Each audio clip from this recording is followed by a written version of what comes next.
C'est ma gang de vous autres, bienvenue dans notre épisode de Boule de Métal. Cette semaine, je reçois Asylum 22. Je pense qu'ils disent Asylum 22, les gars. Mais bref,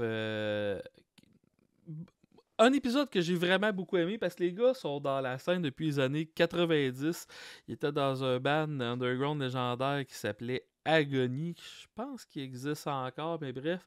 Fait qu'on a toutes sortes de belles anecdotes de les gars qui pratiquaient dans les mêmes locaux que Cryptopsy, Cataclysm, qui ont joué avec Suffocation, des shows de Cannibal Corpse, qui ont assisté dans le temps que Chris Barnes chantait encore pour eux autres. Puis bien sûr, on parle de Asylum 22 qui est un projet.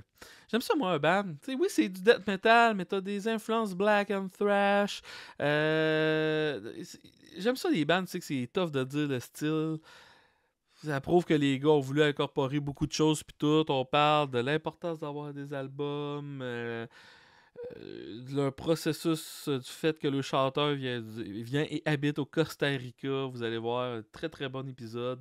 Et comme d'habitude, je vous invite à, si vous aimez ça, à joindre mon Patreon. Et je fais une tournée en tant que faf humoriste. Si vous aimez l'humour noir, vous devez venir voir ça. Parce que je sais aussi que vous habitez. Vous habitez. Moi, avec, je bégaye trop. Il doit être 1h du matin que j'ai enregistré cette vidéo-là. Bon, je vous souhaite un bon épisode. Bref, et c'est ça, ça commence comme ça. D'ailleurs, le chat dans mon intro, c'est le chat de South Park. C'est le chat à Cartman. OK. Puis c'est Jay Leno qui fait miaou. Genre, Jay Leno a demandé de jouer dans South Park, puis la seule affaire qu'ils ont donné, c'est 10 miaou. Miaou! Bon, ben, ça va être ça. Venez aider, là. That's it. Il reçoit combien pour chaque milliard? Probablement pas une calice de scène. En tout cas, fait que... Là, je suis déjà en train d'enregistrer. Je vais couper éventuellement, là. Ce bout-là sera peut-être pas nécessairement dans le podcast. C'est ça, ça fait-tu longtemps que vous jouez ensemble? Parce que dans le courriel, vous m'aviez parlé de. Quand je dis vous, je parle aux deux, là, c'est pas parce que je vous vois, là. D'un band qui s'appelait Agony, que ça faisait depuis les années 90 que vous étiez dans la scène. Étiez-vous ensemble là-dedans? Ouais. Nous autres, ça fait 31 ans qu'on se connaît. 31 ans, tabarnache! Ça fait longtemps. On a fait pas mal de musique ensemble, pas mal d'affaires ensemble. Ouais. Puis, Puis là, l'histoire d'Asylum 22, c'est que dans le fond, en 2020, autour de ça, on parlait peut-être de. Pas 2020, ouais, c'est ça, 2020. On parlait peut-être de reformer Agony pour différentes raisons. Puis, regarde, finalement, c'est pas arrivé.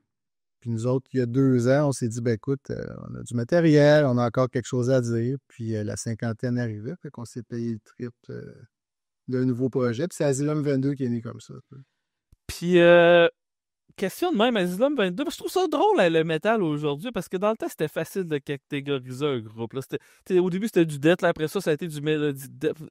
Asylum 22, je vous ai écouté, vous avez du death metal, vous avez une grosse influence trash, vous avez un peu de doom là-dedans, vous décrivez votre style comment?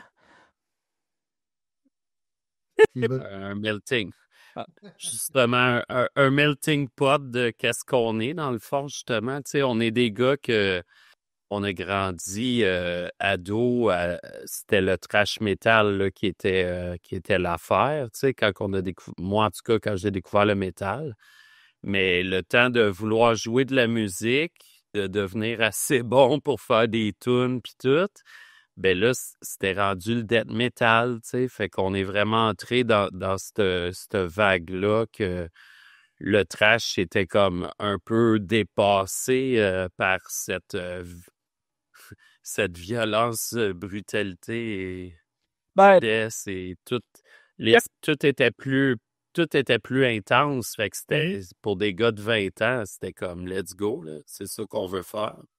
parce que quand Death est arrivé avec Possess, là, ils ont montré que pas Death, voyons, Possess qui est arrivé avec voyons, l'Antichrist, l'album de. En tout cas, pas importe. Là. Je suis en train d'avoir de l'air épais, là. Mais bref, le Death Metal, il a poussé le trash à ses extrêmes puis tout. Là, après ça, il y a eu le Black Metal, puis il y a eu ben d'autres sous-genres encore plus extrêmes, là, mais. Il y en a encore du très bon là, dans le trash. Là. Ben oui. Comme ces nouveaux albums d'Exodus, là, ça rentre au pas en temps. Là. Aussi, à cette heure que j'écoute, tu sais, quand j'ai le goût d'écouter du métal, je reviens souvent à qu'est-ce que je tripais quand j'étais ado, tu sais.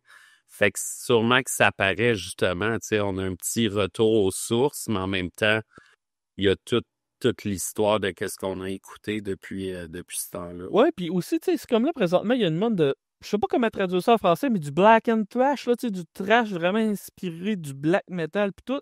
Puis je sais pas si c'est à cause du mix entre le death puis le trash, mais je chantais ça aussi un peu dans votre musique. Ben, c'est sûr qu'il y a des influences, tu sais. Moi, j'aime bien Behemoth, par exemple, tu sais. Fait que il y a des passes de guitare où est-ce que les guitares sont plus ouvertes.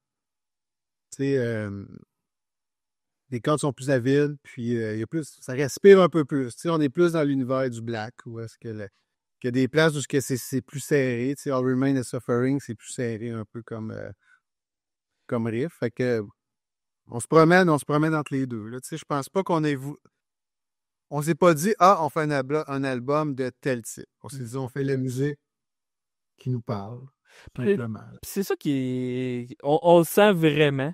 Puis tu sais, c'est pour ça que je dis que c'est tough à dire un style bien défini, puis tout. Puis c'est jamais un complot quand je dis ça, là. On s'est permis de faire ce qu'on voulait aussi, tu sais. Mhm. Puis on voulait pas faire ce qu'on allait faire avec Agony, tu sais. On voulait aller ailleurs, tu sais.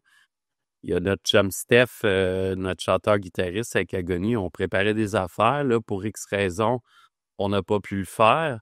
Fait que moi puis Martin, pendant ce temps-là, on s'est dit, ben, on va aller de l'avant, mais on va pas faire ce qu'on aurait fait avec Steph, tu sais, parce que peut-être ça va se faire, on le sait pas, là, tu sais, qu'est-ce que l'avenir nous réserve. Fait qu'on était vraiment dans un... On avait tout le champ libre devant nous, là, tu sais. Puis votre chanteur, dans le fond, parce que c'est ça, vous êtes un duo. Là, votre chanteur, c'est, si je regarde sur Metal Archive, c'est Randall Hammer. D'ailleurs, Chris de bonne voix. Il y a. Ouais. Il y a une voix vraiment particulière, là, parce que souvent, le death, tout ce qui est influencé du death, les chanteurs viennent qu'à se ressembler, mais vous autres, ça m'a vraiment accroché. Randall, dans le fond, c'est un hired gun. Ouais, en fait, le chanteur puis le drummer, Mhm. c'est des musiciens de session, dans le fond. C'est-à-dire qu'on a embauché.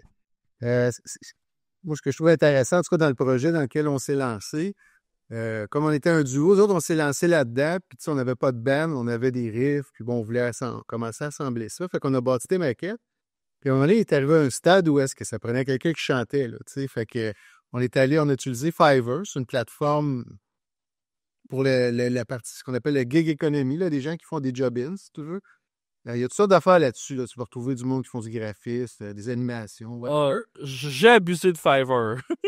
Et là-dessus, on a trouvé deux personnes, dont Randall et puis David, qui mettaient, là, dans le fond, à vendre leur talent, on va dire ça comme ça. Puis ça a donné que, tu sais, on leur a envoyé des maquettes qui étaient relativement bien ficelées. Mais les gars, ils ont embarqué dans le projet, ils ont pogné la vibe, la musique, fait qu'ils nous ont donné non seulement ce qu'on leur a demandé, mais plus encore, tu sais. Fait que, je parle de Randall, je me souviens plus précisément quelle tune, mais tu sais, il est arrivé avec 11 tracks de voix, là. Fait que là, il y avait le vocal qui était doublé, il y avait des vocals qui étaient panés à gauche, des vocals qui étaient avec les instructions, là. Tu mixes ça de même, tu mixes ça de même, tu fais ça de même. Le gars, il s'est vraiment donné pour que ça sonne, tu sais. Puis je me demande d'ailleurs si c'est pas sur Furious Mother qui a pas fait une chose comme ça, mais fait que sa voix, ça fait que la voix, tu sais, Elle dans donne tout le temps. Et tu sais, il s'est doublé, là. Il y a des tracks de voix, il est très, très grave, puis il se redouble par-dessus, tu sais, fait que ça donne une richesse à la voix. Ça, c'est...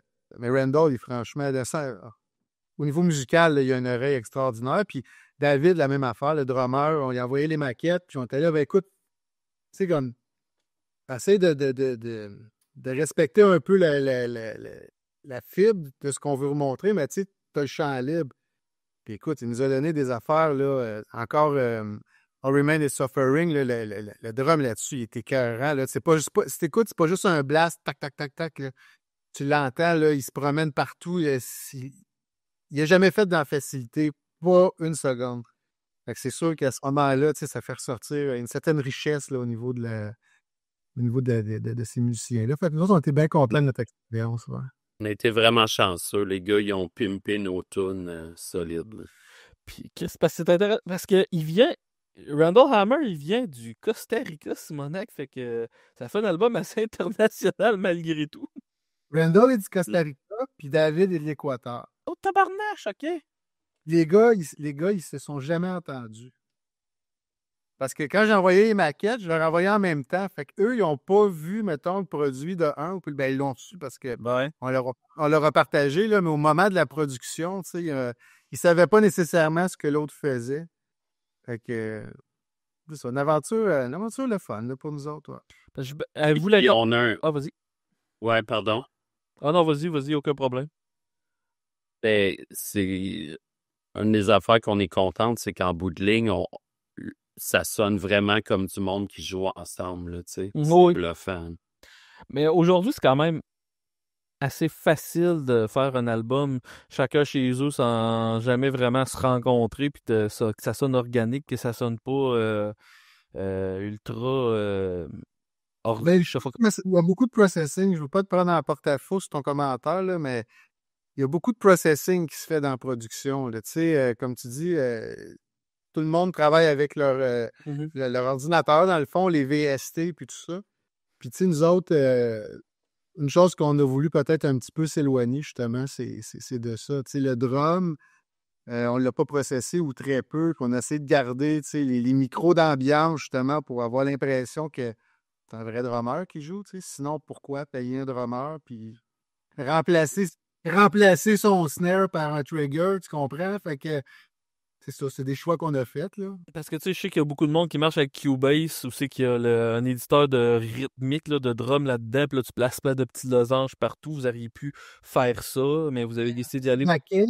Ouais, les maquettes ont été construites comme ça. Moi, j'utilise, ben pas moi, mais nous utilisons Easy Drummer, puis on bâtit nos riffs. C'est lui. Ah, grande partie. Mais tu sais, on bâtit les riffs avec Easy Drummer. Ça donne un rendu, je te dirais, qui est correct, là. À la limite, on pourrait dire on pourrait commercialiser ça, mais en même temps, tu sais, comme tu disais tantôt, de tout aligner sa grille, que ça soit par. Tant qu'à ça, prends un générateur de musique d'intelligence artificielle, puis écoute ce qu'il va te donner comme rendu. Il y en a plein, c'est gratuit, c'est sur Internet. Nous autres, c'était pas ça qu'on voulait faire. Puis si tu écoutes l'album comme il faut, tu sais, t'entends toutes sortes de patentes, des quicks de guitare, tu sais, des bouts de tunes, des fins de solo, ce que t'entends, la main, ma main, qui fait quick. Randall, pas Randall, mais David, à un moment donné, tu l'entends, il tape ses baguettes ou il dépose ses baguettes à la fin. C'est toutes des petites affaires qu'on a fait le choix de garder pour donner l'effet qu'il y a effectivement du vrai monde qui joue de la vraie musique en arrière, que c'est pas un computer qui te blaste des notes d'en face. Tu sais. Mais tu sais, Asylum 22, ça va-tu rester un band studio ou vous avez l'intention de faire des spectacles? Projet 2025, ça. Oh. Mais ça reste un projet, c'est un objectif. Ok. Mais ouais, on aimerait ça, trouver des musiciens là, pour être capable d'amener ça en spectacle. Il y a des tunes là-dedans que franchement, live, ça va sonner là, comme une tonne de briques. Là. Ah, je suis convaincu. Vous êtes de quelle région, là? Moi, je suis arrivé de Montréal. OK. Puis Gus? Moi, je suis à Sherbrooke depuis 13 ans à peu près. Ah, OK. Sinon, je suis originaire de Montréal, là. J'ai grandi à Montréal. OK, puis consommez-vous pas mal de shows ou vous avez moins le temps? La famille, le travail. La couleur de nos cheveux ou de nos pas de cheveux maîtrise peut-être un peu nos âges, là, mais ben, tu sais, de temps en temps, là, quand il y a je dirais quand il y a un effort, quand il y a un effort à faire, on le fait, là, tu sais. Le dernier gros show d'Arena que j'ai vu, c'était la dernière tournée de Slayer qui était passée à Laval là, avec Anthrax. Finalement, ils sont revenus après en extérieur, je pense, à l'île Sainte-Hélène, quelque chose comme Montréal Métal. En tout cas. Mais sinon, je vais voir des petits shows des fois ici quand ça passe. Là. Mais sinon, moi, j'aime bien le rock québécois du Lac-Saint-Jean. Là. Le dernier show que je suis allé voir, c'est Galaxy là, avec OK. Fred Fortin, ça base. Là. Moi, ça me fait bien triper ça. Fait que quand j'écoute du métal, c'est plus des vieux trucs, je te dirais. Puis Puis toi, Mais ça reste la musique la plus le fun et intense à jouer, tu sais. Fait que, ouais, faire des shows, mettre ça sur scène l'année prochaine, ça serait cool.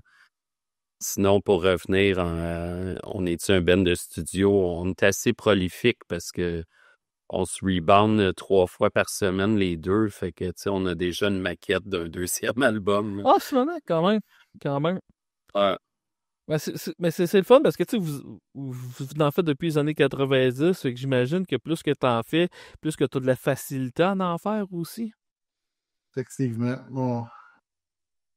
Le fait aussi, tu sais, dans les années 90, quand tu penses à la complexité que c'était de construire une tune, ça te prenait ton band, fallait que tu sais, le band soit là, fallait que, des fois, tu jammais avec le drummer, tu faisais un riff, le guitariste, tu lui montres le riff. Ben, Des fois, on s'enregistrait avec le tape ouais, cassette. ça enregistrait avec la tape cassette, puis on tripait, on disait, ah, on l'avait entendu une fois, tu sais. Tu sais, aujourd'hui, des fois, Augustin, il s'enregistre chez eux, il m'envoie sa track de bass, je mets du drum là-dessus, je mets de la guitare, on travaille tout ça, puis oups, regardons ça, soudainement, il vient de popper une nouvelle chanson, tu sais, fait que c'est tellement plus facile. Oh oui. Puis t'aimes pas le drum, tu trouves que c'est, je sais pas, c'est monotone, tu le changes, puis tu sais, ça vient de finir là, tu sais, c'est Tu sais, aujourd'hui, c'est plus facile facile. parce que, tu sais, dans les années 90 puis 80 encore plus, pour surtout au Québec, puis mettons qu'on embarque un peu dans le sujet, c'était un combat là, de s'en disquer là, dans le temps, là, j'imagine. Parce que Paint, ça a marché comment, votre album? Ça a-tu été tough? Ça a-tu été un investissement ou vous avez une Premièrement, c'est ça. Pas Paint, Agony, excusez-moi. J'ai dit Paint, mais c'est Agony. Excusez-moi. Non, c'est ça, Agony. C'est ça, on n'était pas en disque du tout, là. Fait que quand on sortait de quoi, c'était nos sous, là. Je te dirais, j'ai eu une grand-mère qui est décédée à un bon moment dans ma vie. OK, pour financer l'album. Parce que c'est ça, parce que moi, j'avais mes chummés, qu'il y avait un band qui s'appelait Days of Yore. Puis eux autres, ils avaient sorti le CD, ils s'étaient enregistrés ultra professionnellement. Puis il y avait eu la brillante idée de sortir une version plus collector, on va dire, là, avec un livret gros comme un VHS, mettons, on va dire. Pour ceux-là. La grosse shit. Puis les gars, ça leur a pris 10 ans. Là. Ça n'a pas marché pendant toute leur affaire, puis ça leur a pris 10 ans là, à avoir 2 jobs, puis juste rembourser avec la deuxième job les frais de ça. Là. C'était ça, les années 90, d'avoir un band de métal au Québec. Là. Ouais, il y en a qui se sont embarqués dans des dettes, justement, que ça n'a pas de sens. Là. Mais moi, je dirais, j'ai investi, puis c'est arrivé à peu près kiff en bout de l'histoire. Là. Donc, quand même. Ben, correct. pour Apocalypse. Mais tu sais, c'était que ça coûtait cher, fait qu'on n'avait pas tant d'heures de studio qu'on pouvait se permettre, ce qui fait qu'en bout de ligne, on n'avait pas le son extra qu'on aurait voulu pour mettre toutes nos tunes à leur meilleur, là, tu sais. Fait que c'était, tu sais, il y avait le premier Nirvana, là, il disait dans la pochette, c'est enregistré et mixé en 27h30, genre. Ben, nous autres, ça ressemblait à ça, Apocalyptic Dawning en 95, là. La nuit. Non. C'était à peu près enregistré dans le même nombre d'heures et mixé, tu sais, fait que ça donne ce que ça donne, puis le monde a une... Quand tu te fais l'oreille, là, après 2-3 tunes, là, t'embarques dans les tunes, mais tu sais, c'est pas comme... On sonnait pas aussi gros que d'autres bands à l'époque à côté de nous, là, malheureusement. Non, c'est ça, puis tu sais, le monde... Je trouve ça intéressant que vous parliez de ça, parce que le monde a comme l'idée... glam ou je sais pas comment dire ça, d'aller en studio, qui c'est une expérience cool, puis ils vont écouter A Year and a Half in the Life of Metallica, puis là, on s'imagine dormir dans le studio, passer un temps dans le studio, tabarnak, faut que tu sois multimillionnaire pour faire ça, là. Un petit band du Québec dans les années 90, là, t'avais pas le temps d'aller jouer au basket dans le cours entre deux tunes, là. Il y avait pas de 6 mois d'enregistrement, non? T'arrivais pas en studio Mais pour tout ton album, tu sais. Non, c'est ça. Qu'est-ce qu'il y avait de cool que peut-être qu'il y en a qui vont te parler éventuellement? Il y avait le projet Jeunes volontaires, tu sais, puis on a eu des comme nos amis de Démence, eux autres, ils avaient rentré dans le projet Jeunes volontaires, fait que là, ils avaient réussi à avoir un esti de bon budget. c'est pas dans le secret des dieux, là. Ils ont inventé ils ont inventé des personnes pour avoir un peu plus, tu sais. Mais ça a donné un esti d'album culte, là, qui était Ah, je connais Total vraiment. Démembrement, si je me trompe pas, là. Puis ça sonnait, là, avec Pierre Rémillard. D'ailleurs, c'est Pierre Rémillard qui a réalisé notre premier 3 tunes avant que Martin arrive dans le band, là. Notre premier 4 tunes, c'était Pierre Rémillard, ça sonnait. C'était comment jouer premièrement, vous vous teniez dans quelle région? Plus Montréal, j'imagine, dans les années 90? C'était à Montréal, ouais. Ouais, puis c'était comment les shows puis la scène? Ça brassait-tu? Y a-vous des anecdotes? Nous autres, le premier local qu'on a loué, c'est un step pareil, ça, pour un band. Tu sais, bon, ben, tu joues dans le sous-sol que tu peux, puis à un moment donné, Chris, ça dérange trop les voisins. Les jeunes, il va falloir que vous trouviez un local, là, surtout à Montréal. Fait que le premier local qu'on a loué, c'était à Saint-Léonard, dans le sous-sol d'une épicerie fine sur Jean Talon. Puis nos voisins, c'était Cataclysme, Oh, tabarnak. puis Nécrosis qui allait devenir Cryptopsy. Oh, Nous autres, tabarnak! proches. Puis là, nous autres, on avait loué un local juste à côté. Puis un soir, on est allé voir Metallica. En plus, c'était pour le fucking Black Album. Fait qu'on était bien déçus de ce show-là. Puis pendant ce show-là, on s'est fait défoncer notre local. Ah non. On s'est fait voler à peu près la moitié du stock. Fait que là, après, les gars ont pogné peur. Fait que nous, on a décidé, bon, ben, on s'en va à Cité de l'Image, où c'est Cité 2000, à côté de Molson. C'était le plus grand place de locaux de musique au Canada, je pense, à l'époque. Oh, il y a bien des bandes qui ont pratiqué là. Ouais. Puis là, Cataclysme, ils nous ont suivis, fait qu'on est devenus coloc avec Cataclysme. Je pense avant leur premier démo, là. C'était leur premier show à l'époque, puis ils n'avaient pas sorti leur première démo après. Puis Cryptopsy, ils ont sorti leur première démo dans le même temps. Tu sais, c'était vraiment les débuts de gros monstres sacrés de la scène. Ben oui, parce que c'est les deux bandes mythiques. Puis, hey, question qui me passe en tête. Flo Mounier, vous l'entendiez-vous dans ce temps-là faire son blast beat légendaire? Ouais, 100%. Quand ils ont sorti le démo, le premier 4 tunes, c'était comme c'était une grosse claque sur la gueule pour tout le monde, là. Puis nous, quand on a sorti notre premier, genre Cataclysme ont sorti, Cryptopsy à peu près dans le même temps. Nous, on a sorti après. Puis dans notre premier 6 mois de show, on est allé jouer à Rimouski. Puis là, on jouait avec Cryptopsy. Puis Suffocation. Oh, tabarnache! OK. Puis un band de Rimouski qui nous avait invités parce que il y avait eu un gros Deathfest au mois d'août 93 où il y avait comme 10-12 bands. Là. C'était de midi à minuit. Et nous autres, là, le booker nous aimait tellement. C'était lui qui avait booké nos deux premiers shows au Jailhouse Rock Café. Fait que là, il voit notre démo, il fait « Man, ça, c'est un démo. Ça, c'est... » Vous y avez mis la qualité, puis toute la pochette, tout ça. Il était bien content. Fait que son Deathfest qu'il a organisé au Fouf, il nous a mis à 8 heures le soir. Il y avait des bands d'Europe, il y avait des bands des États-Unis. On était...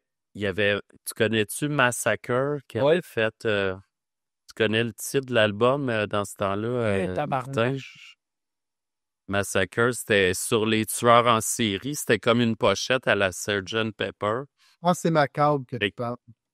Ah, Macabre. Qu'est-ce que j'ai dit? Massacre. Macabre. Ouais, Macabre. Fait que Macabre, c'était quand même une sensation à ce moment-là. Ben là, nous autres, on est bookés à 8 heures le soir. Macabre avant nous, Cryptopsy après nous. OK. On est quatre petits culs de 19-20 ans qui viennent de sortir un 4 tunes, man, on capotait, là. Sinister Slaughter, Macabre. Ouais. Exactement. Exactement. Ouais. C'est un Et on album a- classique. Ouais, on a fait une reprise. À un moment donné, avec Agony, on reprenait une de leurs tunes en Zodiac. show. On faisait Zodiac. Fait que Gorlos de Rimouski, il était là à ce show-là.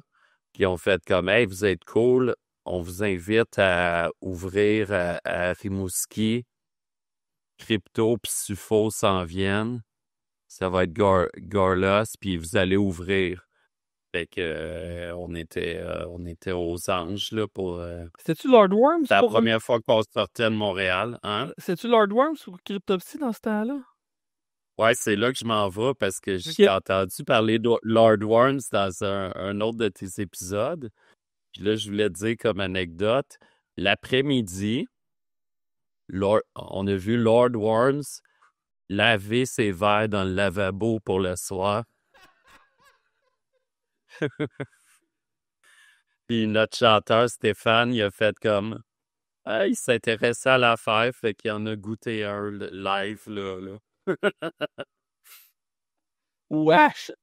Ah! Ben ça, c'est tellement mythique, là.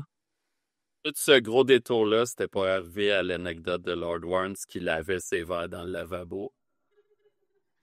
Mais c'était reçu pas mal, parce que j'imagine que vous devez avoir fait une couple de gigs à des places qui s'entendaient pas pantoute à votre style de musique. Non, pas tant. Ah, pas tant, ok. Parce que des fois, tu sais, genre, j'ai reçu des bandes metalcore puis Death qui me contaient qu'ils arrivaient, puis les autres s'attendaient un hommage à Metallica, puis même là, ils trouvaient que ça brassait, puis des fois, c'était tout là, vous m'arrêtez ça là tout de suite, là. Peut-être, Martin, tu pourrais compter la shot dans le terrain de baseball. Pourquoi tu me donnes la... Tu me passes la POC de même? Est-ce que tu t'en rappelles plus que moi?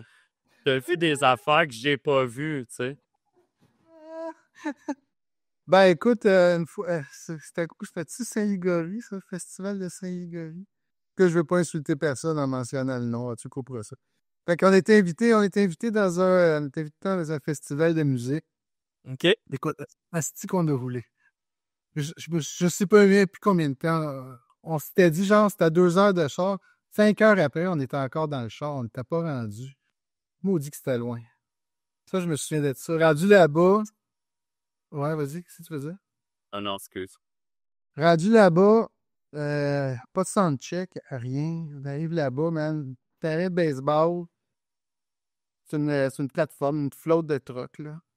On embarque là-dessus, il va y avoir quoi? 50 personnes à peu près?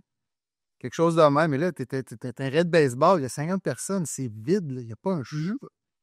Fait que, on commence à jouer, à un moment donné, des gars à cheval, la chicane punk, des chicanes de cow-boy dans le fond du... C'était assez spécial, ça, comme feeling, là. Puis là, c'est ça, dans mes mémoire, il me semble que les gars, c'était à lancer des bouteilles de bière, une affaire de même. Fait que, c'est ça. Mais arrête, on est obligé d'arrêter à la toune, d'écouter les boys, c'est que, tu sais, quand vous venez déranger le show, là, tu sais. Oh, on t'entend plus, là. Non, moi, je l'entends. Non, on t'entend. C'est... Fait que j'ai dit ça, à un moment donné, ça arrête le show, tu dis, écoutez, les boys, vous êtes en train de déranger le show, là. Qu'est-ce que vous faites, là, tu sais?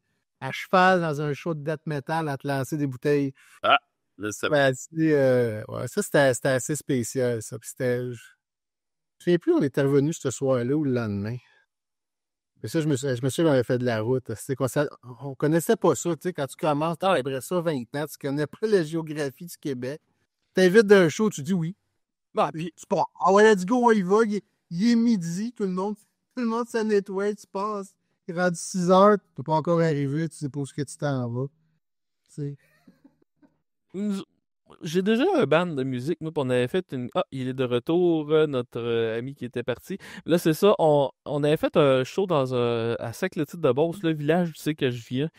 Puis, tous ceux-là qui écoutent, là, si vous commencez un art, que ce soit la musique ou l'humour, attendez d'avoir fait au moins une dizaine de shows pour être sûr que ce que vous faites, c'est pas humiliant avant d'inviter toute votre famille. Que c'est pas humiliant. Ouais, que c'est pas humiliant, genre, que t'es bon au moins une petite affaire avant d'inviter toute ta famille pis tout, Ah. pis pas te faire. Ma mère et ma soeur, là, c'est mes deux plus grands fans. Ouais, depuis longtemps. Moi, j'avais vu. Comment ça s'appelle? J'ai vu Anthrax puis Motorhead. Je me rappelle plus c'était où. Je pense que c'était au Medley, mais je suis pas sûr, à Montréal. Ah, t'étais-tu là? Je pense bien que c'était au Medley, ouais. Anthrax Motorhead, il y avait Avocate en première partie, puis il y avait un autre band. Je pense que c'était Soul Forge, le band de Alcoolica qui sont progressifs metal, en tout cas. Puis il y avait un membre, je sais pas c'était quel membre dans Soul Forge, mais quand tu dis la mère, le père, la grand-mère était là au medley, c'était beau à voir toutes les 3 générations de la famille qui étaient là pour checker. Ma mère, elle s'installe en avant du stage. Drette, tout ce que normalement, il y a le bit. Elle était venue, je me suis fait avec un spectacle. Elle était tout habillée en blanc. Elle avait une robe. Elle avait pas connaissance du Elle avait une robe blanche, je sais pas si j'ai plus trop. Puis elle m'avait dit, le lendemain, en tout cas, moi, je m'habille plus. Jamais en blanc dans un show de métal. Plus grand, il n'y a personne qui nappe dessous ce personne-là. Tu sais, je veux dire, t'as 20 ans, il y a une personne de 50 cucs dans la salle. Tu tapes pas dessus, mais c'est ça. Bref, c'est juste pour dire. C'est assez stable. Ben, ma mère était déjà venue me voir au Fouf aussi. La même aussi, c'est pas mal. Ouais. C'est intéressant. Tout avant qu'elle essaie de te donner des conseils. Moi, je trouve que j'avais fait ça avec le titre de boss, il nous avait coupé le courant avant, puis une petite anecdote, dans le fond, il coupait le courant, il nous le remettait, il coupait le courant, il nous remettait. C'est dans le fond, il y avait des pompiers qui étaient en arrière, puis qui se trouvaient bien drôles, puis tout. Mais qu'est-ce qu'ils ont moins trouvé drôle, c'est que mon guitariste, il mesurait 6 pieds 4, c'est une hostie d'armoire à glace, puis il s'entraînait sérieusement, pour faire du MMA. J'ai jamais vu un pompier manger, genre 2 pompiers en même temps qui étaient les deux contre mon chum de gars, manger une volée de même, là. Tu sais, dans le temps que ça allait mal dans un bar, tu te battais puis tu t'en calissais, là. On va continuer notre affaire au fouf aussi. On en a une similaire, je sais pas. Ben, on a une de couper l'électricité aussi. Hein. Ouais, ben ça fait assez longtemps, on peut raconter, là. Rémi? On est au fouf, puis on ouvre. En tout cas, c'est pas important pour quelle band, mais on rouvre, OK? Puis là, on devait Disons que c'est un gros band qui n'est pas venu souvent au Canada. C'était un événement quand même. Nous autres, à gagner, on a été chanceux. On a fait des super premières parties. Pour vrai, là, à l'époque, là, ben, même encore aujourd'hui, on serait content de les refaire. J'ai nommé Suffocation tantôt. Broken Up D-Side. Un homme D-Side d'un Ultra War puis Benediction d'un coup. Qui c'est qu'on a remplacé aussi un 1er janvier ou 31 décembre? Punch Springs? Punch Star? On en a fait quelques-uns. Ça, Je vous arrête. Vous avez dit D-Side, Glenn Benton, comment il était? C'était lui tout le temps. Oh, OK. Non, je vais te convaincre. Non, on n'a pas d'avis là-dessus, dans le fond. Mais je vais te conter mon... Non, mais comment? Je vais te conter, je vais te conter l'anecdote. Pas d'avis là-dessus. OK, ouais. Ben là, on est sur un podcast. On n'a pas d'avis là-dessus.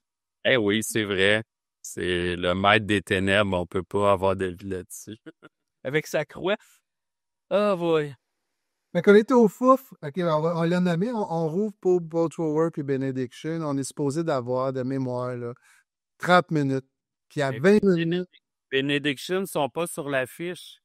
C'est Botchwar Agony sur l'affiche. C'est ça. C'est ça, On rajoute Benediction. Fait que là, il faut qu'ils compressent l'horaire. On est supposé avoir une demi-heure. Puis genre, à 20 minutes, ils nous disent c'est assez, c'est fini. Écoute, on dit fuck you, on a notre demi-heure. Fait que ça mène, ferme le son. Nous autres, on se veut d'abord. Tu fermes le son, c'est les poupes, c'est pas si grand. Là. On a craqué les amplis, de la merde. On a fait notre dernière tune pareil. Pas de vocal, parce que le vocal, tu l'entendais pas. On te les a rentrés ça quand même. Juste avec les drums, rien qu'avec les amplis sur le stage, j'avoue. genre les 16 dernières mesures, là, c'était live brut. Ils nous ont- Après ça, se fait dire, vous êtes borré des fois. Avez-vous joué au fouf? Ouais. Ok, bon. Je sais plus, peut-être. Ben, c'était un petit promoteur que, là, il y avait une petite affaire d'ego, là, que, tu sais, lui, il était tout excité. Mais il se colissait de nous du moment qu'il y a eu le deuxième gros groupe qui arrivait. Fait qu'il nous a pas respecté là-dedans. Fait qu'on l'a pas respecté non plus.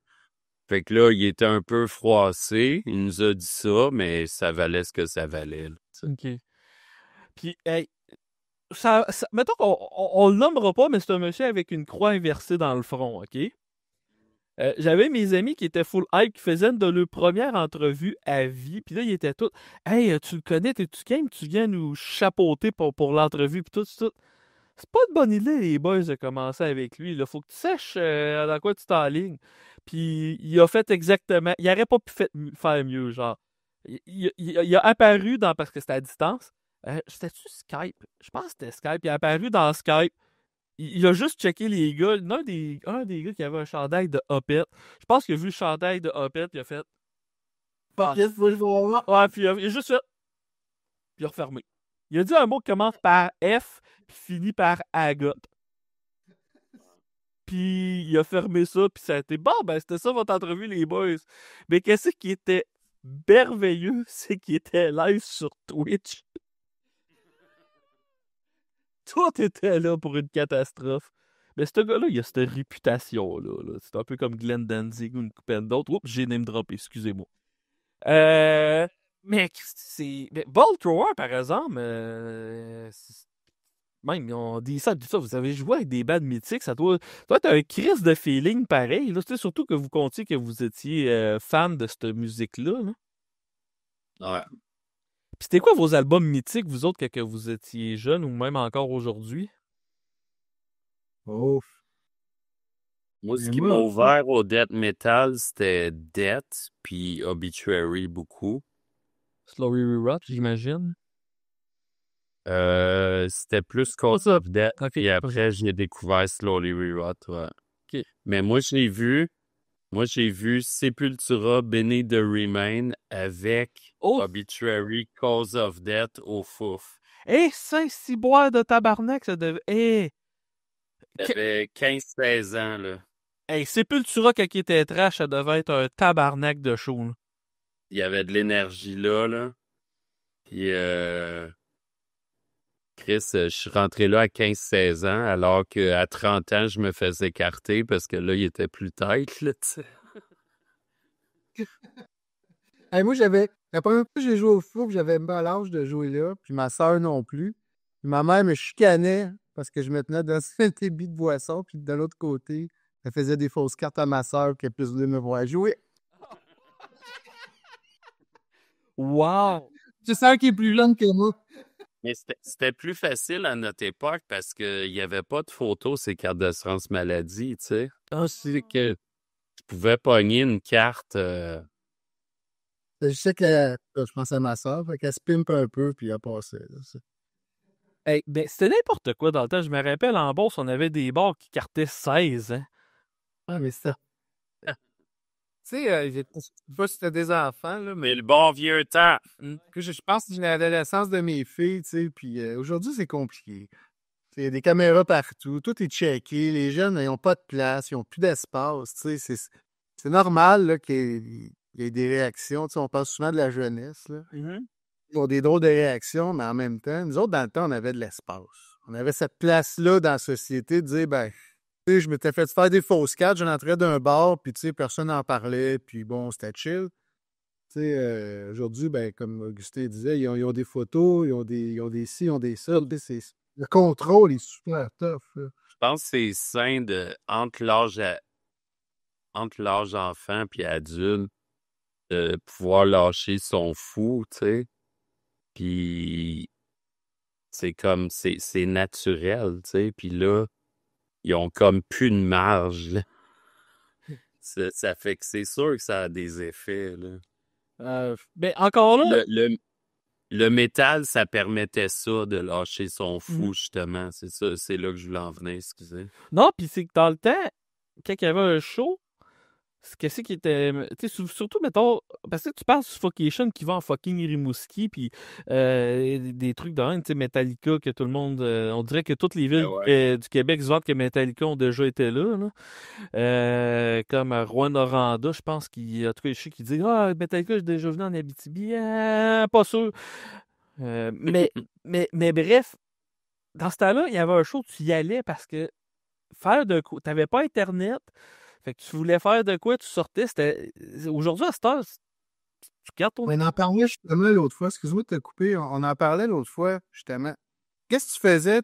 Tu étais un tripeux de métal, mettons à Montréal. Je ne sais pas à Beauce comment ça se passait, mais on avait nos spots. Tu sais. Mhm. On allait au Rock en Stock. Tu allais là-bas, tu parlais, tu avais les affiches étaient là, tu pouvais parler au gars en arrière du comptoir. Mais il y avait. Cassais pas la tête. Il y avait 2-3 endroits, tu te tenais au courant, tu pognais des flyers. Il y a eu quelque chose que Et le mot se passait, tu sais.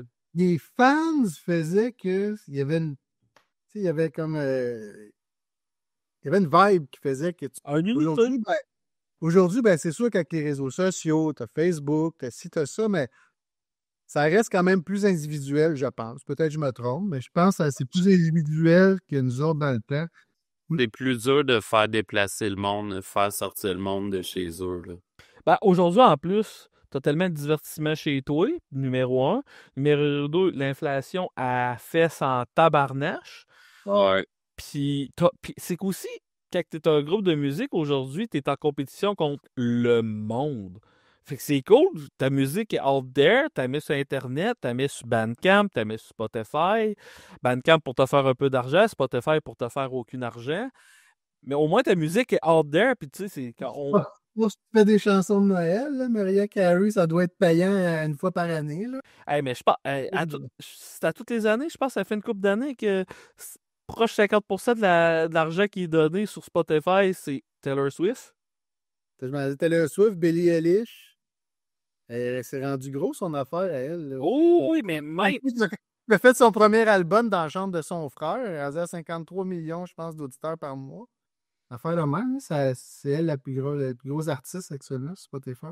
Billie Eilish a dépassé Taylor Swift. Ouais. Ben, pas en termes de listen au total, mais je pense que par mois, une personne qui disait qu'elle avait cassé 53 millions.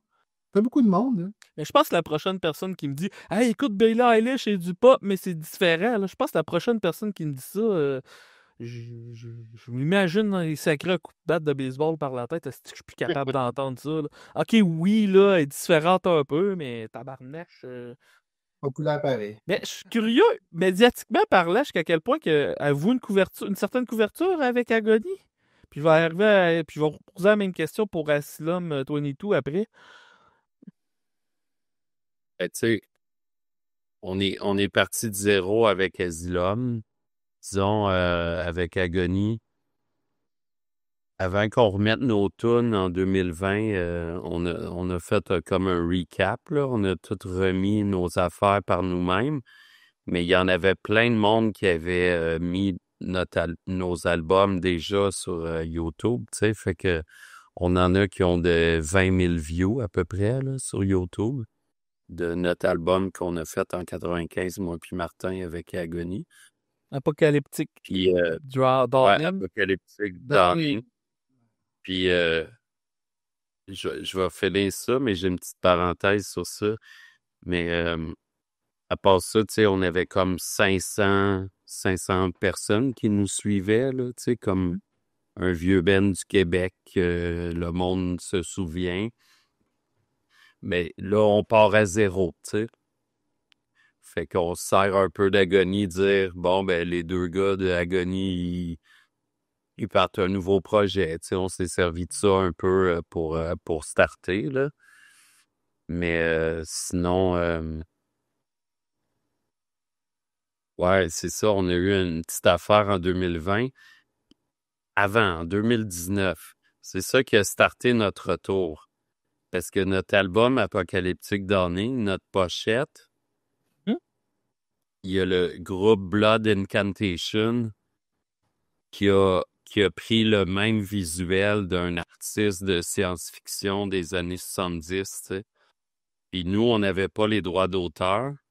Oh, OK. Puis eux, ils les ont acquéris, fait qu'ils ont fait fuck off Agony. C'est nous autres qui a ce visuel-là, tu sais. C'est un band de Doom, ça, Blood Incantation, en plus, je pense, hein?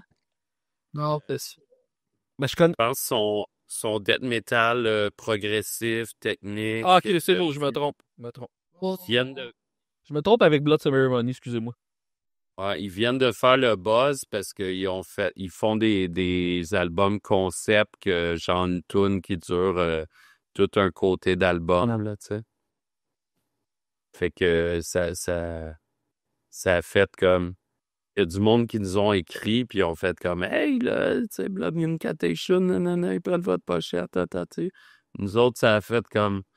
On a eu une offre après de faire un show, une tournée avec ça après. Tu sais, ça a un petit peu stimulé le retour d'Agony, ce petit buzz-là. Le monde sous-estime tellement les controverses, là. Aussi minime que ça peut être, ça peut tellement créer des affaires, là. tu vas pas te faire élire président? Non, mais je peux vous donner un exemple. Je suis pas sûr qu'il aimerait ça que j'y nomme, mais dans le temps, j'avais un projet qui s'appelait Metal Gros, c'est que je critiquais de la musique, puis j'avais critiqué un album d'un band en France. Puis mon nom, c'est Faf, d'artiste. Puis tu sais, en France, ça veut dire France au français, qui est comme un mouvement d'extrême droite. À toutes les fois que je le dis, ça veut dire Fafouin, c'est le nom d'un clown. Mais à cause de ça, vu qu'il y a un Faf qui a critiqué leur album, il s'était fait accuser momentanément d'être extrême droite. Ben, Chris a fait une tournée de festival. Fait que les gars m'ont envoyé toute leur merch qu'ils pouvaient par la poste. Parce que tout, hey, à cause de toi. Oh. Puis, tu sais, je les connaissais pas, là. C'est juste, hey, Chris, l'album est bon, je vais faire une critique. Puis, à cause de moi, il y avait eu une tournée. Thank you, buddy. Mais justement, je vais reposer la question. Agony, qui était quand même assez connu dans l'underground, aviez-vous eu une certaine couverture médiatique au Québec ou zéro puis une barre? Et tu sais qu'il n'y avait pas grand-chose dans le temps. Ben, il y avait Christine avec Au Voir qui nous faisait. Il y a Au Voir, ouais, il y avait Le Voir, qu'on avait Christine Fortier qui faisait des critiques d'albums métal par semaine, à chaque semaine, pardon, puis elle avait bien aimé notre affaire. Ah, ben, au moins ça. Sinon, ça tombait des radios communautaires, underground, comme CIBL. Pendant qu'à Dieu, CIBL, ouais. Ouais. Il y avait aussi le CISM, qui était l'Université de Montréal, je pense. OK. Puis il y avait quelques fanzines aussi, tu sais, mais c'était pas beaucoup, là. Puis, T'as pas Facebook, tu sais. Faudrait que t'ailles quasiment chez chaque personne, tu sais, que. Ouais, ben, tu sais, t'avais des initiatives comme Michel Monette, lui, il avait comme parti, on se met les bennes ensemble pour se promouvoir, là, tu sais, puis c'était vraiment du do-it-yourself, là. puis, y avait-tu un peu de tape trading? Parce que, tu sais, je pense à Voivod, eux autres, c'était un peu de même qui avaient réussi à se faire connaître des États-Unis. Vous autres, pour avoir une présence un peu plus internationale, y avait-tu de quoi comme ça? Mais il y en avait qui le faisaient, justement, comme je te parle de Michel Monette, que à un moment donné, il nous a approchés pour faire notre promo, tu sais.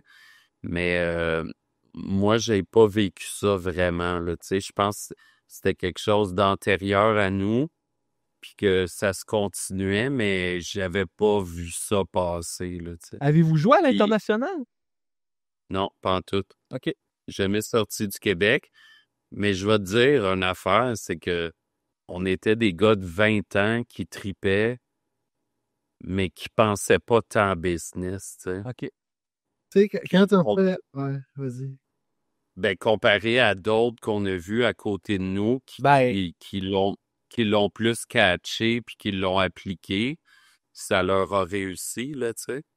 Mais tu Mais vois, nous, dans on... demandé, ça fait combien de temps qu'on se connaît, tu sais. Ça fait 30 ans, puis on se visite encore, tu sais. On fait encore des projets ensemble. Le projet d'Asylum 22 nous a quand même rapprochés, mais avant ça, on se voisinait quand même, on se voyait quand même. Agony, c'est devenu je vais dire comme ça, une sorte de fraternité dans le sens qu'on est des chums qui ont fait de la musique ensemble. Tandis que des bands, c'est des musiciens qui font de la musique ensemble, puis tant mieux s'ils sont des chums. Fait que nous autres, on faisait des beaux parties, là. Nous autres, avec Denis, il y a des soirées, ça brassait pas mal, tu sais, puis bon, des fois, on arrivait sur le stage, puis c'est ça. Il y avait Je sais pas quoi dire, c'était ça. vous arriviez un peu sous ce stage. Oui, c'est ça, exactement. C'était quoi la bière qu'on buvait dans celle-là, de la Laurentide, de la O'Keeffe? On pouvait te payer, man. J'étais Molson Dry dans le temps. Mais, tu sais, 90 jusqu'à aujourd'hui, c'est 4 décennies. Ça brassait. Avez-vous marqué un temps où c'est que les shows brassaient plus que d'autres? Je parle de la foule. Ben, moi, ce que j'ai vu, c'était vraiment les années 90, là, tu sais. Ok. Voir Cannibal Corpse, c'est une des salles qu'on a le plus joué ou ce qu'on a fait notre meilleur show dans le temps Agony, c'était le Backstreet, OK? C'était C'est à Montréal? Ok, Métro Place des Arts. Bleury. Puis c'était comme une petite rue en arrière. Puis là, tu rentrais là-dedans, puis c'était comme un demi-sous-sol. Puis c'est là qu'on a le plus joué, là, tu sais. Ok. C'est tellement pas grand, la hauteur, là. Je me souviens, sous stage, dans le temps, j'avais les cheveux à peu près à la taille, là. Je faisais du headbanging sous stage, puis je m'accrochais les cheveux dans les spots. Ouais, Ok. avec nos cheveux accrochés en haut. Si tu te souviens, une fois, je me suis enfargé. Comme j'ai accroché mes cheveux, j'ai voulu détacher, je suis tombé sur le dos, dans les amplis. Et ça ampli dans la face, la guitare dans la face. Le gros feedback dans les oreilles, mon gars. Oh, wow. C'était pas... Puis un des shows qu'on a fait le plus à la dernière minute, c'était là. C'était justement, on remplaçait Punch and Stench, puis ils nous ont appelés l'après-midi, puis c'était comme, pouvez-vous venir remplacer, là, tu sais, puis c'était comme le temps de rejoindre tout le monde du band dans le temps, par téléphone, de ligne, de ligne dans le mur. C'était comme, ouais, on y va, puis on est arrivé, là, au Backstreet. Il y avait, je sais pas si tu vas recevoir, tu connais Con? Ça vient de couper. Peux-tu répéter le nom? Fuck, je viens de geler. Ouais, il vient de. Martin? Ta voix est là, par exemple. Ok, on t'entend. T'es revenu. Tu es revenu. Tu connais-tu qui t'a dit?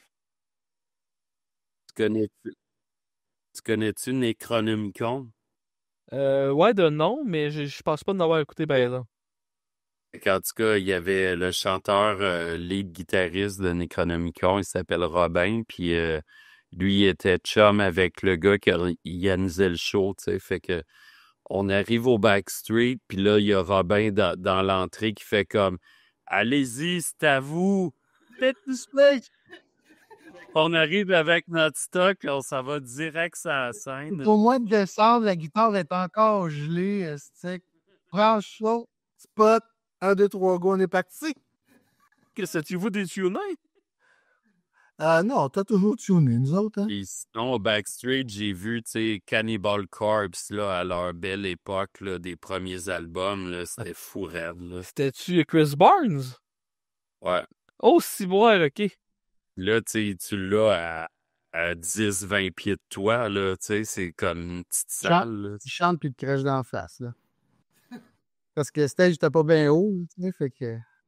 C'était des belles années pour les amateurs de death metal à ce moment-là, puis... L'orange en place aussi, tu sais, c'est underground, fait que c'est entendu. C'était nice. On parlait de Ben Death à ce moment-là qui m'avait vu, tu sais, épaté, là. Malevolent Creation, là, c'était malade en show, là. C'était la folie, là.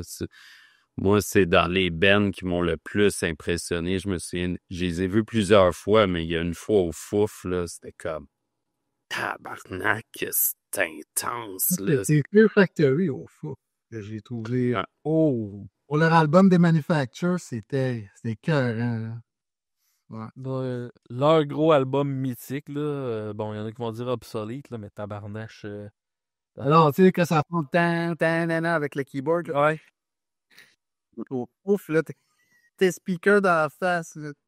Ah, tac. Ouais. Puis, je suis curieux, parce que, tu sais, vous avez été coloc presque avec autant Cataclysm que Cryptopsy. À un moment donné, ça vous a-tu pris du temps à catcher qu'ils disent OK, les tabarnaches, ils sont en train d'exploser, puis vous remarquez que vous participez à de quoi de magique dans ce temps-là? Ben, je me souviens qu'Atlas, quand ils sont revenus de leur premier voyage en Europe, ils nous racontaient un petit peu ça, puis c'était cool, là, tu sais, mais sinon, pas plus que ça.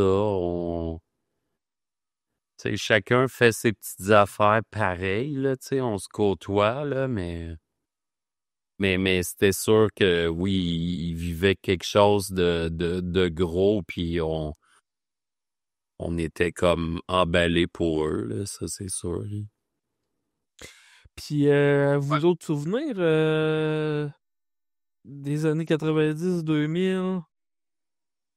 Un grand flou. Un grand flou, beaucoup de bière. Grand flou. Puis, je suis curieux. C'est une question. Tu me contais que t'avais des cheveux. Ça a-tu été une question de calvitie découpée ou c'est qu'à un moment donné, tu t'es dit, là, ça me prend ma job, puis Non, non, j'avais déjà ma job. C'est que calvitie, là, à un moment donné, sur le kit-up, le temps de moins. Fait que t'as beau essayer de les faire pousser, de les cacher, ça finit par paraître. Fait que non, j'ai fait la merde, là. Parce que moi, Rendu là. Oh. parce que moi, c'est une petite fierté, oui. Tous les chums de gars, on s'est dit à notre balle de finition, on s'est fait pousser. Puis on vit de nos heures, puis tout. Puis je suis le seul dans tous mes amis qui les a encore longs. Là. Je pense que j'en ai. Ah non, non, Guillaume Bédard les a encore longs, mais vrai. Ne mentirez pas de dire que ça me manque, hein. Ça me manque. Si tu veux pas, tu sais, juste le. Des fois, t'écoutes une toune, t'es comme ah, là, si j'ai pas de cheveux, j'ai l'air d'une saucisse. J'aime pas quand t'as des cheveux, ça brasse. Tu sais, Mais tu le feeling, mais. sais, vous avez vos jobs, vous avez vos familles, vos vies, puis tout. Mais mettons, si je te posais la question, v'là 10-15 ans, puis je t'aurais demandé, euh, vas-tu surjouer la musique un jour? Y a-tu une fois que vous vous êtes dit, OK, là, la musique, j'ai fait mon trip, c'est fini, ou... Moi, j'ai fait mon deuil. OK. Moi, j'avais fait mon deuil. Moi, je fais de la musique depuis que je suis vraiment jeune. Puis, j'avais essayé. J'ai fait d'autres choses avant de faire du métal, si tu veux. Là, je vois du violon, puis tout ça d'abord. Fait que quand je me suis lancé dans le projet avec Agony, après, quand j'ai décidé que, pour différentes raisons que j'arrêtais, moi, je me suis dit comme, OK, tu sais, je l'ai essayé, puis là, tu sais, je m'en vais faire d'autres choses. Ça a été long avant que vraiment je décide de m'y remettre.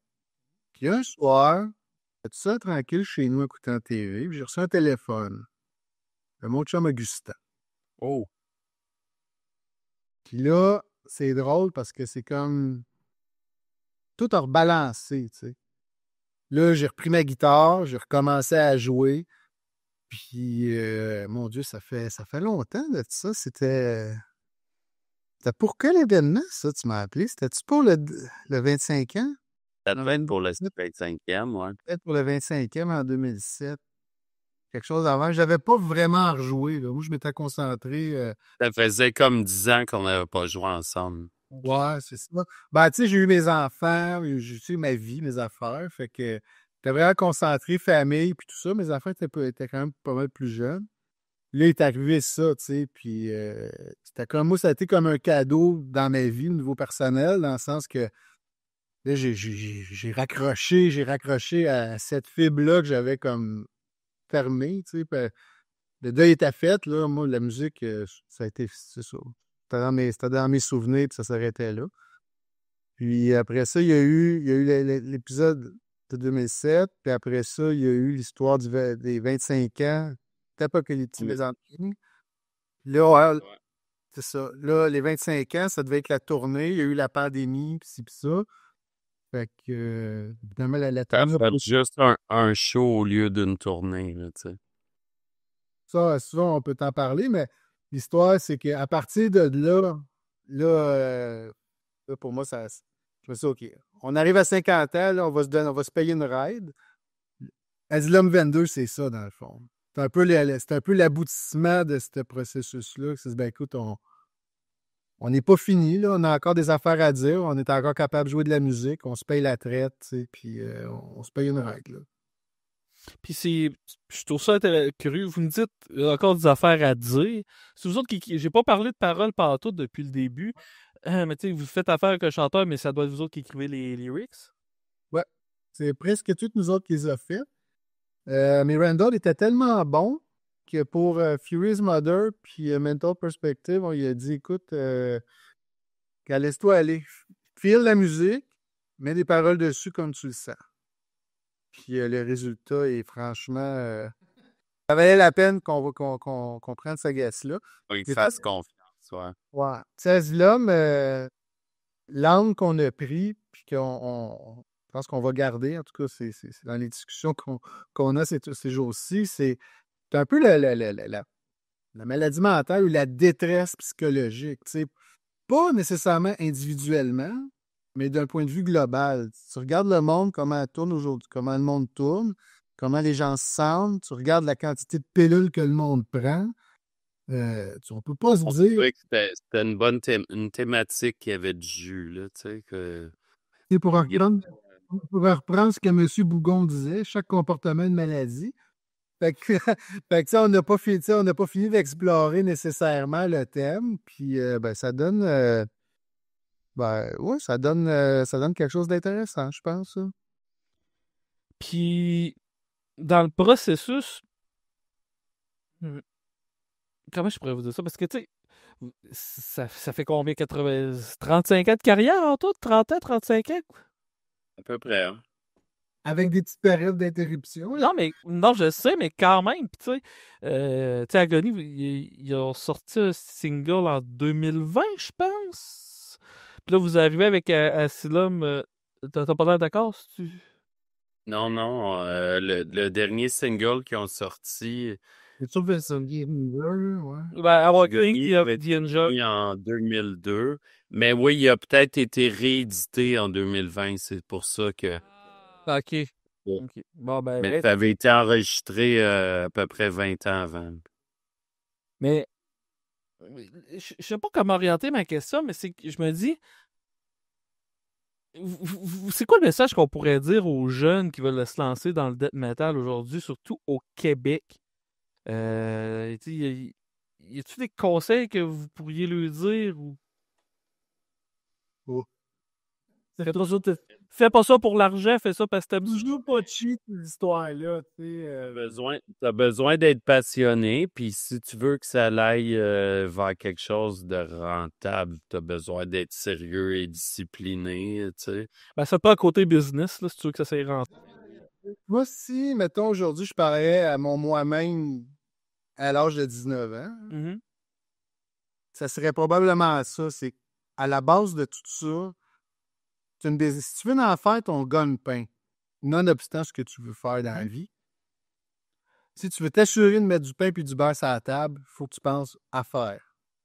Pense aux opportunités. Les histoires de faire des shows pas payés, là, fuck it. Nous autres, on en a fait. Tu peux pas accepter ça. T'sais. Pourquoi? Parce que ça met pas du pain sur ta table. Fait que c'est des petites affaires comme ça. Oui, on a eu du fun. Oui, on a fait des parties, pis c'est pis ça, mais on a un peu manqué le focus, je te dirais, probablement. On peut juste parler à l'imparfait parce que, nous autres, on n'a pas fait une carrière là-dedans, mais je pense que le focus, aujourd'hui, ce serait plus ça. C'est prends le contrôle de ta bébelle, puis pense à faire. Va te chercher. Nous autres, on n'avait pas de gérant, par exemple. Mais c'est compliqué, je pense, aujourd'hui, mettons, là, parce qu'on revient un peu sur la scène. Je regarde ça. Faut que tu t'occupes de tes médias sociaux. Faut que tu t'occupes de ta distribution. Faut que tu prennes le temps, de rencontrer les gens. Là, on vient de passer 1 heure avec toi, mais la semaine passée, on était à CIBL. Faut que tu t'investisses comme personne. À un moment donné, tu peux pas être partout. Fait que ça te prend quelqu'un qui va t'aider ou quelqu'un dans le groupe ou qui va t'aider à focusser ton énergie là où ça rapporte. Tu comprends? De pas trop t'éparpiller, puis il y a des étapes aussi, en affaires. Tu dépenses pas genre 10 000 $ pour sortir Allez, je donne un exemple. Il n'y a pas longtemps, on devrait faire des vinyles de l'album. Ben oui, c'est super cool. Là, je fais quoi? Il n'y a pas personne qui imprime moins de 200 vinyles. 200 vinyles à 15 pièces du vinyle. Faire quoi? On va te pogner avec une pile de vinyles chez nous? Ben, on n'est pas rendu là. Fait que la journée qu'on sera en faire en mesure d'écouler 200 vinyles, on les fera printer, puis on les écoulera, tu sais. Et quand t'es jeune, des fois, tu fais des moves de même, tu dis, ah, si, m'a faire, dans le temps, c'est des cassettes. OK, je fais faire 500 cassettes. T'es pogné avec tes cassettes, t'as de la misère à les écouler, puis t'as dépensé de l'argent, t'as pas rapporté. C'est le genre de petit mindset comme ça, tu sais, de pas être gêné de vendre tes affaires. Ouais, il y a du monde qui vend des choses dans la vie à 200%, 300% de profit, là. Pourquoi tu serais gêné de toi de vendre quelque chose, tu sais, à 5 piastres de profit? Tu sais, à un moment donné, il faut... Ouais, tu sais, puis quand t'es jeune, ouais. tu sais, aujourd'hui, c'est tellement la jungle avec tous les médias sociaux. Puis tu sais, un média, si tu vas être full populaire sur un média social, puis ça se peut que ce média social-là, je pense à TikTok, ben, ça se peut qu'il se fasse bannir, les médias sociaux, ça se peut qu'il n'existe plus. Fait que tu sais, c'est tellement... Tu le fais parce que t'es passionné puis t'essayes d'être le plus business-wise possible, mais tu sais, c'est d'avoir ta saveur, c'est d'avoir... C'est des trucs de même. Mais tu sais, moi, qu'est-ce que je trouve quand même le fun, parce que... Puis je vois ça beaucoup au Québec, il y a beaucoup de bands qui ont sorti un ou deux albums dans les années 90, même 80, mais qui sont encore là aujourd'hui, pareil. C'est ça que je trouve beau de voir le désir de vouloir, de tout le temps continuer, puis tout. Puis tu sais, rendu là, tu le sais que tu le fais par passion, puis tu fais ça pour les bonnes raisons parce que tu es un fan de musique. Mais à un moment donné, il faut que tu sortes. C'est beau le Québec, mais si tu regardes les artistes qui perdurent, à un moment donné, ils sont allés aussi ailleurs. Ouais. Il y a 8 millions de personnes. C'est une question de mathématiques, là. Tu sais, si tu as 1% de la population qui aime ce que tu fais, à 8 millions, tu as toujours bien 1% de 8 millions. Non, je comprends. Tu vas dans un pays qui a, je sais pas, 1 milliard d'habitants, tu as 1% d'un milliard, c'est le même 1%, mais ils ne te rapportent pas le même montant d'argent non plus, là. C'est la game, elle change. À un moment donné, c'est une question de chiffres. Puis, Tu sais. genre, switcher de sujet complètement, je suis curieux, vous deux. Je pose la question aux deux. Vous écoutez votre musique présentement, quel format ou quelle plateforme? Oh, ben moi, c'est tout numérique. Tout numérique. C'est tout numérique. Puis toi, Gus? Aussi. OK. Puis, c'est important. J'aimerais ça avoir une table tournante là, pour écouter mes vieux vinyles, mais j'en ai pas. Hey, un bon vieux Blizzard of Oz sur une table tournante. Moi, j'ai 500 vinyles en arrière de moi présentement. Puis j'ai 2000 CD. Je serais plus CD que vinyle. Moi, j'ai de la misère avec Spotify parce que Spotify, c'est pas vrai qu'il y a tout, là. C'est juste du Judas Priest, exemple. Les albums avec Tim Reaper sont pas là, puis tout. Puis j'aime pas Spotify, mais c'est correct, là. Je juge vraiment pas le monde que ça. Puis l'autre question que je pose, puis à peu près tout le monde que j'ai, vous pensez quoi des jeunes aujourd'hui? Ben, OK, je repose la question autrement. C'est important de sortir un album parce que SLM 22, vous avez votre album. Vous avez commencé par ça. À moins que je me trompe, y avait-tu un démo avant ou un EP? C'est un single. Un single, OK. Ouais. In My Deal the Real. Ouais. Puis depuis le temps, ça fait quoi? Ça fait 1 an, je pense, avant la sortie de l'album. On l'a remixé aussi, puis on l'a réinjecté dans le... Jusqu'à quel point La c'est important? version. Ah, vas-y, excuse-moi. Ouais. Ben, juste pour In My Delirium, la version de l'album, ça sonne mieux que notre single qu'on a sorti il y a 1 an. Là. C'est juste ça que je voulais dire. OK. Puis jusqu'à quel point c'est important pour vous de sortir un album complet? Ah! Mais ça, je pense que c'est culturel. Je pense que ça vient avec notre âge. On n'est pas sans savoir, puis on s'est plus longtemps posé la question. On a parlé avec beaucoup de personnes. On n'est pas sans savoir que les bands sortent une tune à la fois, ou deux, trois tunes, puis après ça, tu sais, comme... Ben, nous autres, Oh, on en a perdu. Pas grave, on va continuer de même. Regarde, vous fait parler sans censure. Mais la blague à part, c'est que pour moi, l'album, c'est un tout. Mhm. Sortir une tune, tu sais, je sais pas si t'es fan de King Diamond, je suis pas un exemple, tu sais, King Diamond. Oui, tu parles d'un des plus gros fans de King Diamond. Tune tout seul, c'est bon, mais tu perds toute l'histoire, tu sais. Pour nous autres, en tout cas, du moins pour moi, je vais parler pour moi, Justin pourra enchérir là-dessus, mais pour moi, l'album, c'était ça. C'était sortir le tout. C'est des tunes qui sont On les a enlignés, on a sélectionné l'ordre des chansons pour une certaine énergie et un certain mood.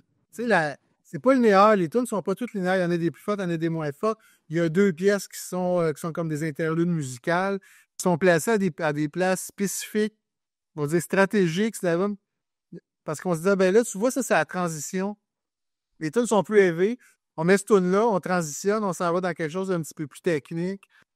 Tu sais, puis, fait que pour moi, c'était l'œuvre, c'est pas la chanson. L'œuvre, c'est d'avoir rassemblé ça dans cet ordre-là pour générer l'énergie que l'album va te donner. Puis c'est drôle, je suis encore comme ça. Moi, écouter une tune d'un band, non. Ouais, mettons, de temps en temps, tu tombes sur des playlists ou quoi que ce soit, c'est correct, là, mais moi, quand je me fais plaisir, je mets un album du début à la fin, puis des fois, rendu à la fin, je la recommence, puis je peux écouter l'album 2-3 fois en boucle, parce que c'est cette énergie-là que je vais chercher dans l'ensemble de l'œuvre. Toi, Gus, tu Je sais très bien que les kids sont pas de même. Moi, ma fille, mes filles, sont dans la vingtaine, puis tu sais, hey, gars, écoute ça, papa, puis t'es rendu, ça fait 20 secondes que la toune elle joue, puis tu changes de toune, puis écoute celle-là, puis hey, écoute ça. Chris, ils vont même pas à de la pièce. Tu sais, fait que je suis conscient que la plus jeune génération ne consomme pas comme ça. Fait que juste pour répondre à ta question là-dessus, c'est pour moi, en tout cas, le fait de sortir un album, c'était justement d'attacher comme une histoire du début à la fin. Puis dans le cas de ce qui nous occupe, l'Asylum, c'est une progression dans une espèce de folie. Parce que la première tune, c'est une dementia, puis ça te dit, si tu regardes les paroles, I am dementia on the march. Fait que la démence arrive, puis tu finis à la fin, puis tu sais, la personne est complètement capotée. Fait que tu as une progression dans la maladie, tu sais, ou dans la démence, personnage fictif qu'on a mis, tu sais. Fait que pour moi, c'était ça. C'était important de l'attacher de bout en bout. Ouais. Il y a quelque chose de effectivement culturel, c'est sûr, de nostalgie, whatever, de faire quelque chose d'un bout à l'autre, tu sais, de vous embarquer avec nous, là, tu sais, ça l'ouvre de même, puis on part pour une ride exactement, là, tu sais. Puis je me souviens, t'as invité des jeunes récemment dans tes premiers épisodes, puis eux autres, ils fonctionnent au single, là, tu sais. Puis on l'a pensé, ça, on l'a discuté, là, tu sais. C'était comme on peut faire ça encore, là, tu sais. J'y ai dit, là, à Martin récemment, hey, on pourrait juste comme entretenir notre affaire parce que je venais d'écouter votre podcast. Fait que je vais être comme, hey, on pourrait juste comme faire une tourne à la fois, puis tout le temps avoir du nouveau à offrir. Mais je pense que on est ce qu'on est, puis on va offrir un deuxième album. Peut-être un ou deux singles en attendant, mais ça risque d'être plus ça qu'autre chose, là. Pour enchérir sur la question du single, les plateformes là, sont faites comme ça. Quand tu releases un album puis que tu veux parler à un curateur chez Spotify, tu peux pitcher une tune. Tu peux pas pitcher l'album. Il te le dit, tu sélectionnes la tune, tu me pitches la tune. C'est pareil chez Apple Music, c'est pareil chez Amazon. C'est un marché de une tune. Fait, mais c'est correct. On joue la game, c'est parfait. Il reste que nous, on vit. En tout cas, moi, je ne sais pas ce que j'ai envie de produire. Je pense qu'Augustin non plus. Puis on a décidé qu'on y allait, nous autres, à l'ancienne. On release des albums. Mais tu sais, le groupe que tu parlais, je pense que c'est Stadacone, entre autres, qui disait ça, qui faisait sortir pas. Il voulait être régulier pour sortir un single aux 3 mois. Je pense que c'est pragmatique, mais on marche un peu de même aussi. Sauf que les gars, ils se disent, bon, fait qu'on va faire ça 2 ans. Au bout de 2 ans, on va avoir notre album, puis on va le sortir. C'est bien. Ouais. Ça, j'ai aucun problème avec ce processus-là. Moi aussi que j'ai un problème à juste vouloir sortir des singles puis se sacrer de l'album au complet. C'est qu'il y a une affaire qui s'appelle l'intelligence artificielle. Puis comme tu vous avez dit, les enfants d'aujourd'hui, ils écoutent 30 secondes d'automne puis ils passent à l'autre chose. tous ceux-là qui vont juste avoir un minding de on va avoir un succès instantané pour on sac du reste. Parce que, tu sais, je veux dire, Billie Eilish, elle a sorti son style d'album. Taylor Swift sort des albums encore. Puis elle les sort en vinyle. C'est la moitié des vinyles vendus aux États-Unis, c'est Taylor Swift. Il reste qu'un des plus gros vendeurs de musique aujourd'hui, c'est un AI. Oui, mais attends un peu. Moi, mon point que je veux dire, c'est qu'on s'entend que les groupes qui ne font que sortir des singles sont beaucoup plus à risque de se faire manger par les AI que ceux-là qui sortent un album. Parce que ça va prendre du temps de style avec un AI, c'est capable de nous sortir un album de King Diamond ou Nightfall de Blind Guardian. Un bon point. Oui. Il faut dire que ça n'arrivera pas. Moi, c'est mon domaine. Je regarde la vitesse à laquelle ça évolue. On est, de 6 mois, même de 6 mois, de 3 mois en 3 mois, on est d'une révolution technologique à l'autre. Tu sais, la puissance des algorithmes était. Aujourd'hui, c'est des machines qui créent des algorithmes de machines. On est rendu à un autre. Oui, je sais, mais tu Après prends. ça, une autre discussion peut-être pour un autre podcast, parce que là, Team Stark, là. Ben, c'est sûr que je vais voir avoir je vais voir vous avoir éventuellement, il n'y a pas de problème si vous ressortez un album ou même si vous me repluguez. Mais juste pour conclure sur ce sujet-là, c'est qu'aussi, tu sais, la musique avec l'autotune pis ces affaires-là, la musique pop pis tout, là, ça c'est en danger parce qu'il n'y a pas de différence entre cette musique-là et la musique de AI. Au moins, on a encore pour un bout être capable d'au moins la reconnaître, la Christine musique rock de l'AI, là. Parce que oui, Je sais pas, Suno, là, tu vas là-dessus, là, puis ah, la voix! Oui. tu me donnes un petit peu. Ouais, mais on pourrait être pas loin. On pourrait être pas loin. On pourrait être pas loin. Ok, là, mais en tout cas. Mais de toute façon, je reviens à ce que je te disais tantôt. Ça dépend de ce que tu veux faire. Nous autres, dans le cadre de notre projet, on veut jouer de la musique. Fait que, tu sais, on veut que ça sonne, qu'il y ait des humains en arrière. Puis quand on va faire un spectacle, j'ai pas envie que le monde, en avant de nous autres, regarde des hologrammes, puis qu'ils se disent, ah, c'est que j'ai écouté l'album super fort au-dessus de 90 décibels. J'ai envie qu'ils voient du monde venir faire une performance musicale. Fait que c'est la raison, pour revenir à ta question, c'est la raison pour laquelle on prend cette direction-là, tu sais. That's it. Mais ça dépend ce que t'aimes. Ça dépend ce que t'aimes, tu sais. Il y a toutes sortes de. Il y a toutes sortes d'approches. Aujourd'hui. Là, je vais m'enligner vers la conclusion de l'épisode. Sinon, toi et tout, votre album Harmonious Dementia qui vient de sortir. Là, si on veut vous suivre, si on veut vous écouter, comment qu'on fait? Si on veut acheter l'album pour que ça vous rapporte de l'argent, qu'est-ce qu'on fait? Bandcamp, Bandcamp? ouais, numéro 1. Et à part ça, on peut nous suivre sur Facebook. On n'est pas encore Instagram tellement. On est Avez-vous un Linktree? On a un petit peu un choc de génération, nous autres, hein? Tu sais, Facebook, là. Ah bon, on s'en sort pas pire. Ben, avez-vous un Linktree? Un quoi? Linktree. Sais-tu quand tu mets tous tes trucs à la même place? Mhm. Non, on n'en a pas encore. Moi, je vous conseille de le faire. Ça prend 10 minutes à faire. Parce que Linktree, t'es capable de mettre, mettons, Bandcamp, votre album, Bandcamp, mettons, votre single, ou mettons, vous sortez un EP, puis tout. Après ça, Spotify, Facebook, puis tout ça, vous mettez tous vos liens à la même place. Quand vous faites votre promo, puis après ça, vous achetez un .com, puis vous faites juste que ça redirige à votre Linktree. Moi, c'est ça que je conseille à tout le monde qui a un groupe de musique, là. Faites ça. C'est niaiseux, mais juste d'avoir tout ça à la même place, ça devient tellement simplifié, mais bref. Fait que si votre Linktree n'est pas encore fait, je vais mettre les liens pour le Bandcamp, puis votre Facebook, puis d'autres liens. Apple Music. Ben, tu sais, on utilise SoundCloud pour distribuer. Parce que comme on est à distance, SoundCloud, c'est facile pour partager, là, tu sais, pour ce qu'on fait. Fait que toutes les plateformes qui sont supportées par SoundCloud, là, les plateformes majeures, Tidal, Spotify, Apple Music, Amazon, YouTube. Parfait. Je sais plus. On a tout fait.